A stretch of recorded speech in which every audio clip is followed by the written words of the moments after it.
ეროვნულმა ბანკმა მონეტარული პოლიტიკის განაკვეთი 8.25%-ის დონეზე შეინარჩუნა, რაც იმას ნიშნავს, რომ რეფინანსირების განაკვეთზე მიბმული სესხების საპროცენტო განაკვეთი არ შეიცვლება.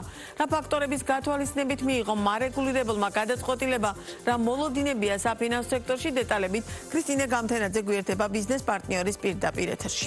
მაია, გამარჯობა. ეროვნული ბანკი კვლავ მკაცრ მონეტარულ პოლიტიკას ინარჩუნებს და ამის განმაპირობებელ მთავარ ფაქტორად ბუნებრივია მიზნობრივზე მაღალი ინფლაციას ასახელებს.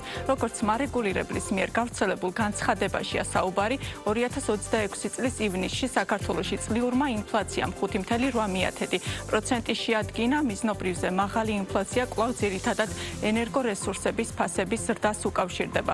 ახლო აღმოსავლეთში გეოპოლიტიკური დაძაბულობის რეესკალაციის ფონზე ნავთობის საერთაშორისო ფასების მერყეობა კვლავ გაზრდილია, თუმცა მიმდინარე საბაზო ტენდენციები მიუთითებს იმაზე, რომ ფასები წინა ესკალაციის პერიოდში დაფიქსირებულ დონესთან შედარებით დაბალია. სების განახლებული ცენტრალური სცენარის მიხედვით ენერგორესურსების წვლილი ინფლაციაში მიმდინარე წელს მნიშვნელოვანი დარჩება.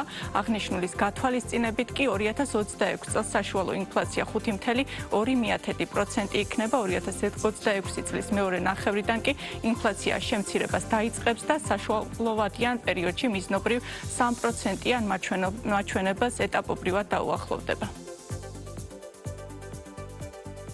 მიმდინარე მაკროეკონომიკური გარემოს, განახლებული სცენარებისა და რისკების შეფასების საფუძველზე მონეტარული პოლიტიკის კომიტეტმა მიზანშეწონილად მიიჩნია ამ ეტაპზე მონეტარული პოლიტიკის განაკვეთის უცვლელად შენარჩუნება. თუმცა მომატებული ინფლაციური რისკების გათვალისწინებით მონეტარული პოლიტიკის მკაცრი პოზიცია შედარებით ხანგრძლივი პერიოდის განმავლობაში შენარჩუნდება. ეროვნული ბანკი აქტიურად აკვირდება საგარეო შოკების საქართველოს ეკონომიკაზე გადმოცემის ინტენსივობასა და მათ გავლენას. თუ ინფლაციური რისკები, მათ შორის მეორე რაუნდის ეფექტები და ინფლაციური მოლოდინები მოსალოდნელზე მეტად გაძლიერდება, ეროვნული ბანკი მზად არის მონეტარული პოლიტიკა დამატებით გაამკაცროს. მონეტარული პოლიტიკის რეაგირება მიმართულია იმისკენ, რომ მიწოდების მხრიდან მოქმედი ინფლაციური შოკის ამოწურვის შემდეგ ინფლაცია 3%-იან მაჩვენებელს სწრაფად დაუბრუნდეს.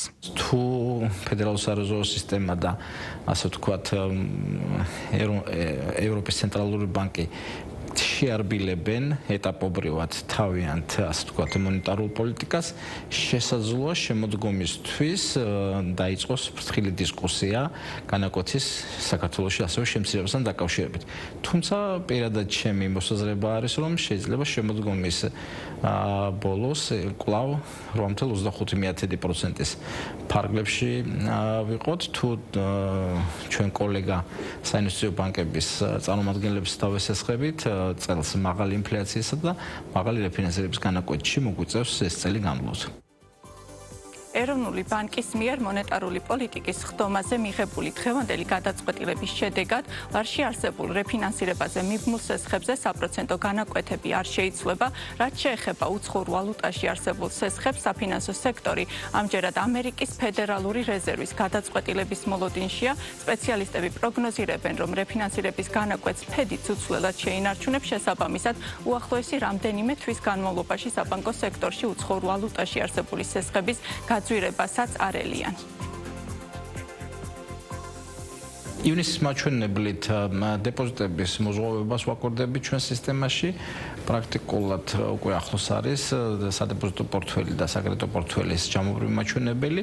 თუ გასაშუალებულ პროცენტზე ვსაუბრობთ ლარულ გამოხატულებაში დეპოზიტების პორტფელში გვაქვს, ასე ვთქვათ, 7.1% მოზიდულ რესურსებზე, ხოლო განზიდულ რესურსებზე ასევე გასაშუალებლად დაახლოებით ივნისში გვაქვს 12.4%, რაც სისტემაში ვხედავთ. თუმცა ვალუტების მიხედვით ის განსხვავებულია. მეკეთყვით იმასაც, რომ მონეტარული პოლიტიკის კომიტეტის შემდეგის ხდომა, რომელსაც ეროვნული ბანკი გამართავს 2026 წლის 9 სექტემბერს არის ჩანიშნული. მადლობა ქრისტინე გამთენაძე საუბრობდა ბიზნეს პარტნიორის ეთერში.